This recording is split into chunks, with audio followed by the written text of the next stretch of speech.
Or that episode of Futurama? Oh. The one with the dog where he waits for Yes! So sad. So sad. Over there, yeah. Hi there. So I know that you guys don't do it for this, but I think you were robbed with the Emmy nominations.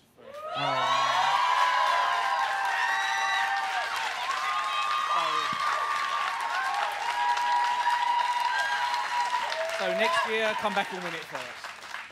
But my question is, when you're reading the scripts from the other clones, the ones especially that you're not playing, do you empathise with what's going on with them, or do you try to compartmentalise them? Yeah, it's a great question. Somebody asked me, they were like, were you upset when Helena had to die? And I was like, couldn't quite answer it because I was trying to see it from both perspectives. Because as Sarah, I was like, yeah, obviously. And as Helena, I'm like, no, I want to live. So it's a weird thing. But, you know, it helps because I am only ever playing, well, unless I'm layering them on top of each other, but I'm always ever playing one character.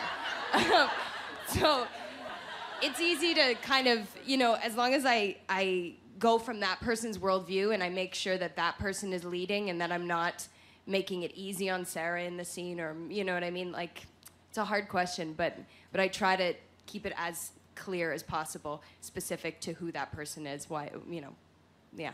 I don't know that that's an answer, but there you go. That's great. Anybody else? Yes. Hi. So I was just wondering, this is specifically about Cosima and Felix and, like, queer representation in the media. You kind of already got some positive feedback about Cosima, but I'm wondering, like, what other type of feedback you got, and if the queer community is something you keep in mind when creating those characters and stuff. Yeah, actually, that's a really interesting question because from the LGBT community, the reaction to Felix was brilliant. I did receive a couple of little things from the straight community, actually, where they felt that he was a bit of an ugly stereotype and he, you know, he was a bit of a cliche, over the top, blah, blah, blah. And my response to that has always been this. You cannot collectively, as a society, decide that you are only going to represent one part of a minority. It's like saying that you've represented black people on television because you air an episode of The Cosbys. That is not true. Just like you cannot put an episode of Modern Family on and say that you've represented the LGBT community. That's unfair, it's exclusionary, and it's irresponsible. So I feel that Felix...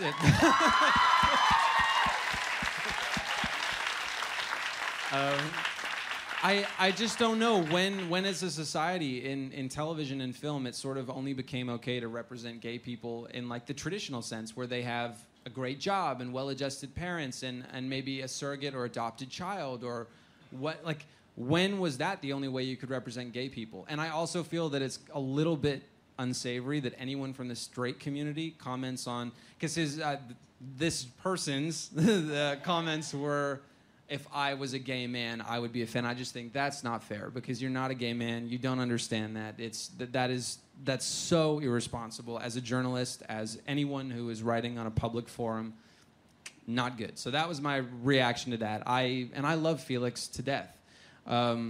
Cliches and not cliches in everything. And, you know, maybe that's a choice he makes consciously. Maybe it's a defense mechanism. Maybe there's a million reasons why. He's so much... There are so many more interesting things to Felix than who he's sleeping with.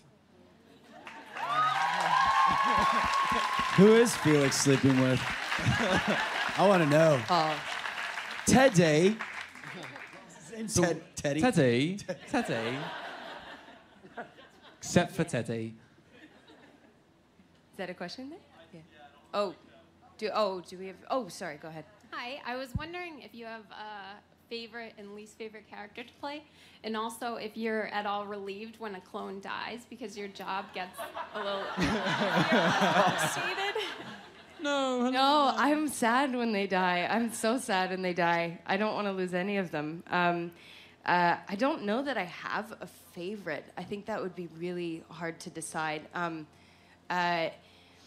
There's definitely people that, there's certain ones that are easier to access at certain times, like 4 a.m., you know, after on Friday night when we've been shooting all week, and I'm like, now I have to be Allison, and I have to be like, ding. I'm like, that's like the last thing I want to do, you know, because her energy is so, and I would much rather at that moment be Sarah or, you know, even Cosima, who has just a bit more of a chilled out energy. But yeah, I don't know. I love all of them. I really can't pick. It would be impossible to choose. Yeah.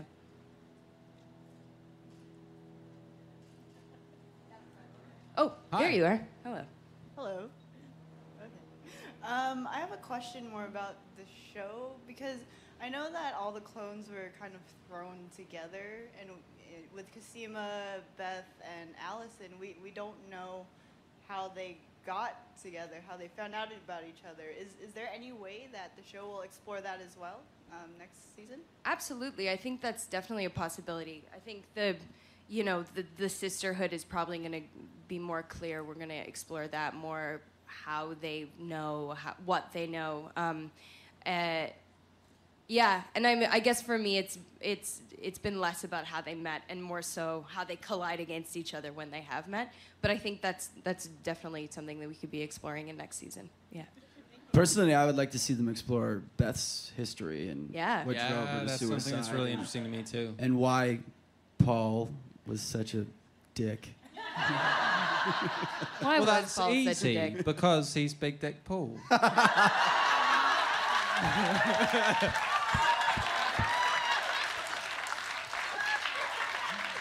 Blammo. Is this thing on? Yes. Hi, I was wondering if there might be anybody else that turns out to be a clone, like maybe Felix? We can hope. Yeah, no kidding. Anything in the Orphan Black universe is a possibility. That is all. I don't know. We don't know very much about what the future holds. I think the writers try to keep a lot of this stuff a secret for good reason. Sometimes, if you know too much, then you're in danger of telegraphing to the audience, even intuitively or subconsciously, without even realizing it. You telegraph some things that maybe you shouldn't be telegraphing. You give hints at what's to come or what an ending is before it happens, and so that's never great. So they try and keep us in the dark for the most part. But I'm up for the challenge. You'd kill it. I love you. You already kill it. I'm scared. Hi, I'm Kat. Hi, Hey. Kat. So I'm shaking really hard. Me too. We are too. It's okay. I was just wondering, the show is so quotable. The number of times I've said, "Fetch me something gay," is probably too many. But do you guys have a favorite or memorable quote? Oh, yeah. Yeah, go. Does your daddy have a drink trolley? Adios, dragsters. That's an amazing one. They're all Felix lines, apparently.